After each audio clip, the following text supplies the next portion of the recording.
dictionary is something of significant worth or consequence. As members of the class of 2011 have progressed through these 4 years of high school, we have evaluated and reevaluated what was and is important to us. During junior high, many of us probably thought that having a cool-looking MySpace page was important. Does anyone even have a MySpace page today? Is that important now? Are the things that are important to us during high school going to be important to us in 10 years from now? Our freshman year, it may have been having the right clothes, the right backpack, or being noticed by a group of upperclassmen. During our sophomore year, it may have been being able to get a date to prom, or finally stop being the brunt and pranks on, the jokes and pranks on freshmen. Our junior year, it may have been being able to finally feel comfortable cheering in the Purple Rain section at the games. And here, during our senior year, we have reevaluated what matters, discovering that many second semester grades wouldn't make or break our acceptance to college. In another 4 years, much of this may seem very unimportant, but it's all a matter of perspective. So what really does matter? Out of all of the choices that we'll have to make in life, which are really, truly important? Going on YouTube.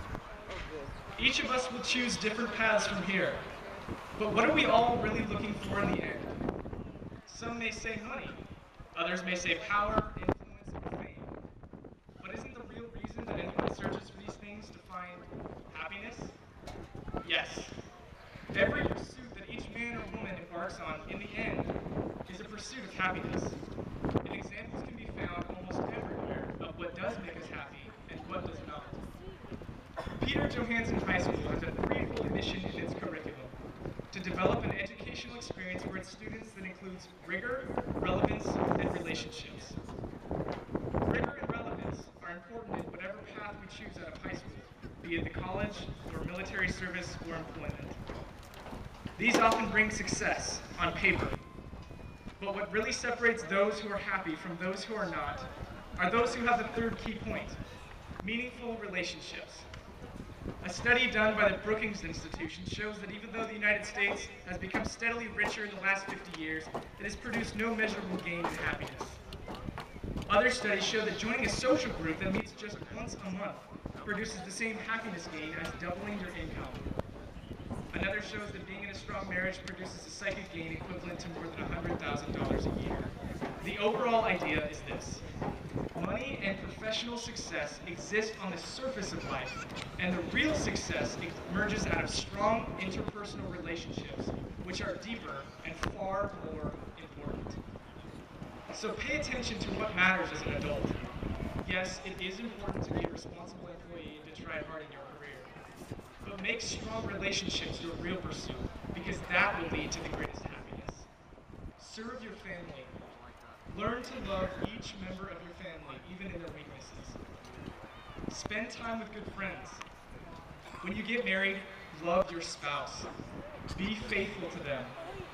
When you have children, love them. Be there for them. Set the foundations for a strong family. Comfort those who stand in need of comfort and mourn with those who are mourning. Above all, put relationships above success. The question to really ask yourself is this: who do you want to be? Society and the media will tell you for the rest of your life what is most important. Decide today that what is most important is not pleasure, fame, cheap thrills, money, or power, but people. May all of us in the class of 2011 find purpose and success in all of our endeavors as we remember this: meaningful relationships are the foundation on which all real advancement, achievement, and success are built. That is what is most important. Thank you.